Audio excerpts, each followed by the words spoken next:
Dicho esto, entonces, vamos a comenzar por platicar que estas demostraciones sobre la existencia de Dios son demostraciones a posteriori.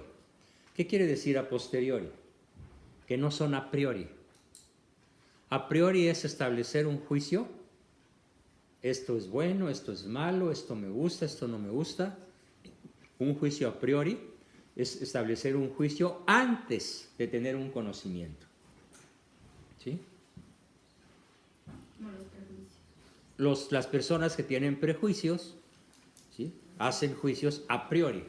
¿Esto qué significa? Que antes de tener conocimiento sobre un hecho cualquiera, dicen, no, eso a mí no me gusta. ¿Sí? Y hay muchas personas a las que yo he invitado a mis eventos, cuando son inteligentes, me dicen, bueno, pues voy a aceptar tu invitación porque para saber si me gusta o no me gusta, pues lo tengo que conocer.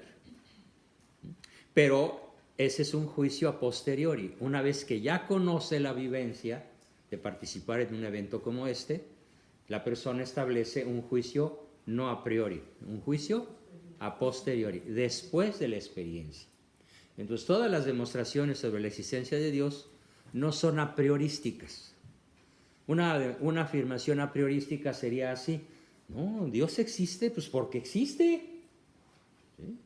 Si no, ¿cómo estaríamos aquí? Esa es una afirmación a priori. No, Dios existe porque me lo enseñó mi abuelita, porque en mi familia todos creemos en Dios, porque solo las personas de bien creemos en Dios. A ver, espérame, no te estoy hablando de si crees o no, estamos hablando de si sabes o no sabes. ¿Sí? Bien, entonces, son demostraciones a posteriori, parten de los efectos de la actuación de Dios en el mundo para remontarse a Él como causa última. Es verdad que no nos permitirán un exhaustivo conocimiento de su esencia, como lo decía hace rato, imposible dada la limitación de nuestra propia naturaleza, pero sí suficiente como para mantener racionalmente la existencia de Dios. Vamos a ir viendo cada uno de los argumentos. Existe una primera vía, se llaman vías, y son 5 vías. Vamos a proceder de esta manera. Primero leemos lo que está en la pantalla. Bueno, yo lo leo, luego lo explico, luego hacemos una pequeña pausa para que me digan qué entendieron, que lo digan en sus propias palabras y disipar dudas. Y después yo hago conclusiones que puedan ampliar y profundizar y dar mayor contundencia al argumento que se haya visto uno por uno de los 5. El primer argumento dice: demostración tomista de la existencia de Dios basada en la existencia de movimiento. Los sentidos nos muestran la existencia de movimiento, tanto local, esto es un movimiento local, como cuantitativo. La Tierra se mueve alrededor del Sol, el Sol se mueve con relación a la estrella Alfa Centauro, el átomo se mueve, los protones y los electrones están en movimiento. Eso no necesita demostrarse, es un hecho que salta a la vista.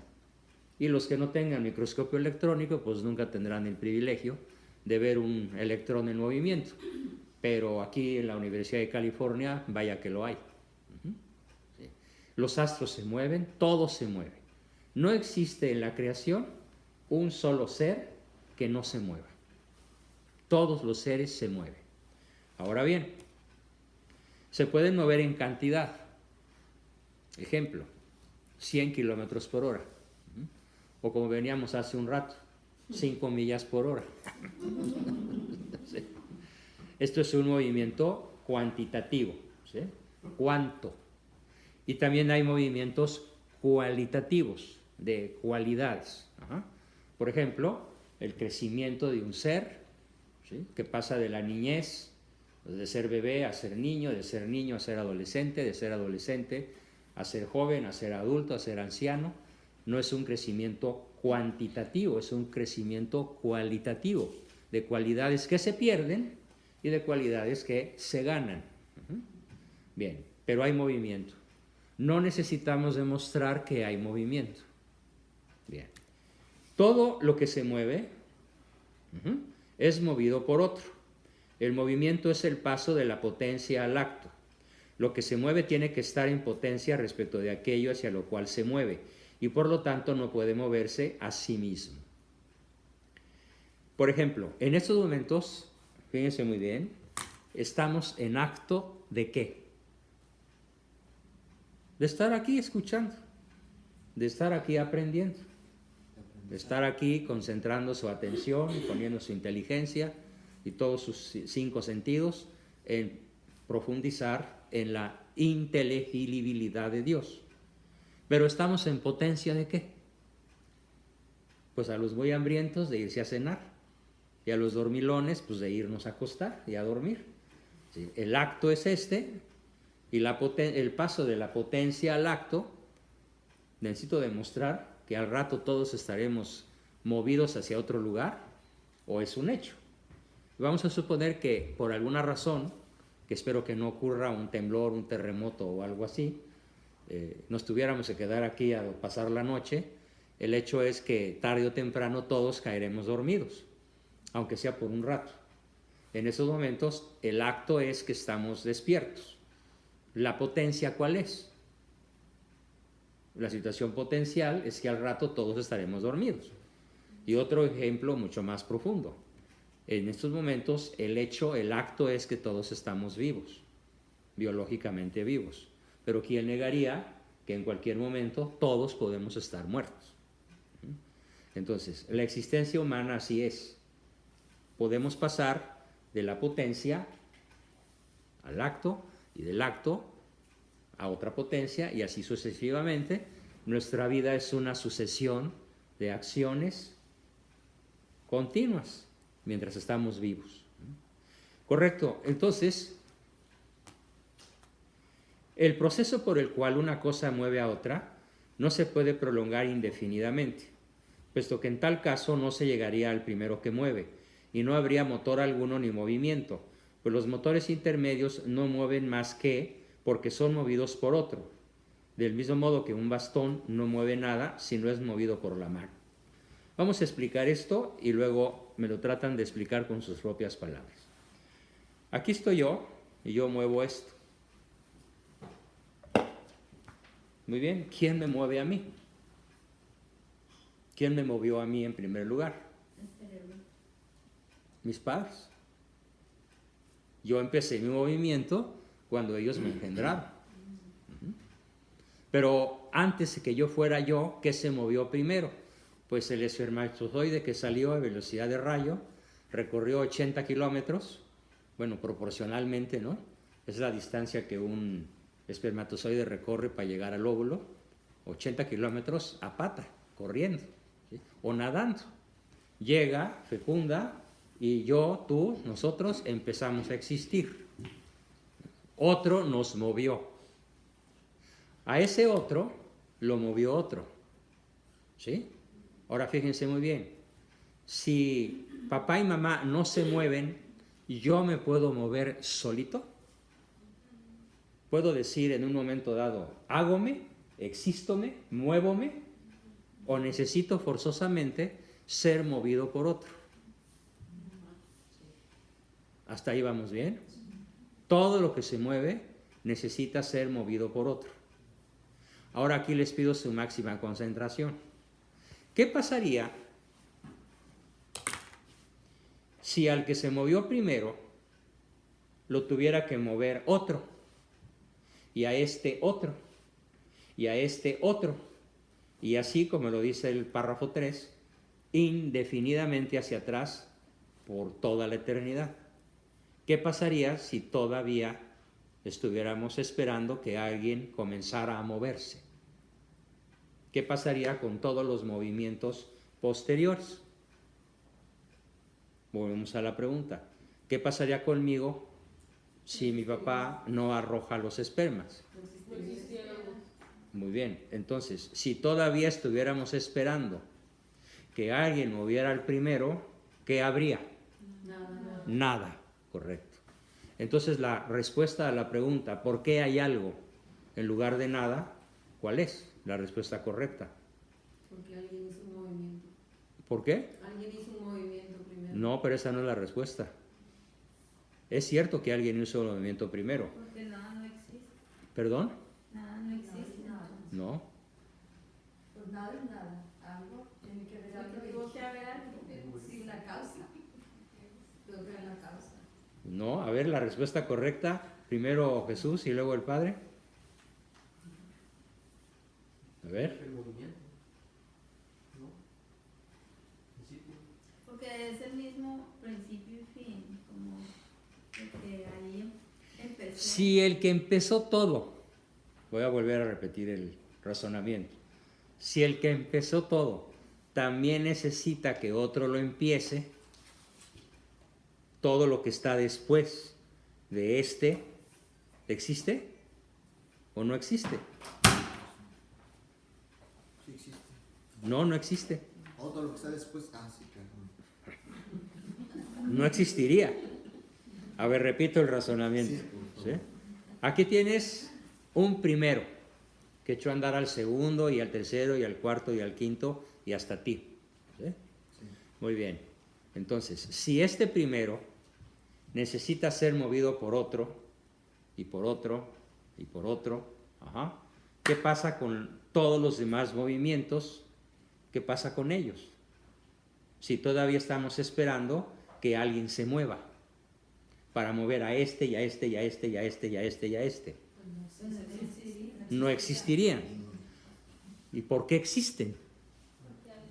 Porque alguien No, porque alguien no necesitó ser movido. Fíjense qué terrible, qué simple y qué terrible. Porque alguien ya estaba. Esto no es un acto de fe, es un acto de inteligencia, es un acto de inteligibilidad racional. Porque si este hubiera necesitado de otro, no sería el primero. Otro sería el primero. Y si este otro primero necesitara ser movido por otro, y así hasta el infinito, no existiría absolutamente nada. Es así que existe algo en lugar de nada. ¿Por qué? Porque alguien no necesitó ser movido. Ya te duele la cabeza, te lo advertí. siempre ha estado ahí. Siempre he estado ahí. Bien, Porfirio. Ahora sí te viste bien. ¿Eh? Es Dios Padre. ¿Sí? No necesitó ser movido. Ya estaba ahí.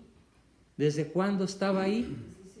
Desde siempre. Y si no estuviera desde siempre, ¿qué existiría? Nada. Ahí ahora sí entendieron.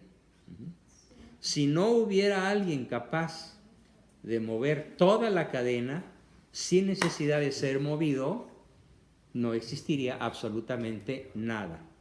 Es así que existe todo lo que existe. Luego alguien que no necesitó ser movido ya estaba. ¿Desde cuándo? Apréndanse esa expresión. Desde siempre. Desde toda la eternidad. Entonces, el primer motor, ¿desde cuándo existe? Por simple lógica, racional, inteligente. Desde siempre. ¿Cómo lo sabemos? Porque si todavía estuviéramos esperando que el uno fuera movido por otro, no sería el uno, sería el dos. Y necesitaríamos que el uno fuera movido por otro, y así sucesivamente. El hecho es que ya hay movimiento. Y si ya hay movimiento, quiere decir que alguien no necesitó ser movido. ¿Por qué? Porque ya se movía solito, por sí mismo. Movimiento autónomo. Pero esto, el segundo párrafo, Ajá. es que yo solo me queda duda. Dice, todo lo que se mueve Es movido por otro. Sí. Y luego dice, movimiento es el paso de la potencia Al acto. Estamos en potencia de irnos a cenar. ¿Sí? Ese es movimiento. ¿Sí? Papá y mamá todavía no tienen hijos. Bueno, tú todavía no existes, pero estás en potencia de existir. No es que tu alma, alguien la agarre de un banco de almas y la meta a un cuerpo. El alma empieza a existir en el momento en el cual se dan las condiciones físicas, biológicas, para que esa alma anide momentáneamente por unos años en un cuerpo físico como el que todos tenemos. No somos, tenemos. ¿Ok? Bien. ¿Te quedó claro el párrafo? Sí, o sea, que lo potencia es lo que va a hacer. Lo potencial es lo que va a hacer. Oh, ok. ¿Sí? Antes de que tú existas, ¿en qué forma existes? En potencia. En potencia. Ajá. Cuando existes en acto, Oh, ok. cuando eres fecundada, Ok. cuando óvulo y espermatozoides se unen para dar paso a un nuevo ser, a una nueva vida, pasaste de la potencia al acto. Eso es movimiento cualitativo. El movimiento cuantitativo es a qué velocidad se movió el esperma para penetrar al óvulo. Pues ya dije, como 80 por hora, ¿no? Bien, con relación a su tamaño y a la distancia que recorre. ¿Sí? Digamos de aquí a San Diego, más o menos. ¿No? ¿El local cuál sería, doctor? ¿Perdón? ¿El movimiento local cuál sería? Esto es un movimiento local en un determinado lugar pequeño. ¿Sería un movimiento mecánico? Puede ser mecánico, ¿sí? O puede ser lumínico, o puede ser auditivo. ¿Sí? ¿Qué es el sonido? Pues son ondas que se desplazan por el aire, o pueden ser señales hertzianas de radio, ¿sí? Pero finalmente es movimiento. ¿Sí? O pueden ser simplemente haces de luz, fotones, es movimiento. ¿Sí? Imagínate un haz de luz que no es iniciado, ¿cuándo existiría? Nunca. ¿Sí? Toda luz tiene un inicio, pasa de la potencia al acto. ¿Sí? El primer movimiento, doctor, por ejemplo, si yo hago esto, tengo un deseo de moverlo, Uh-huh. y al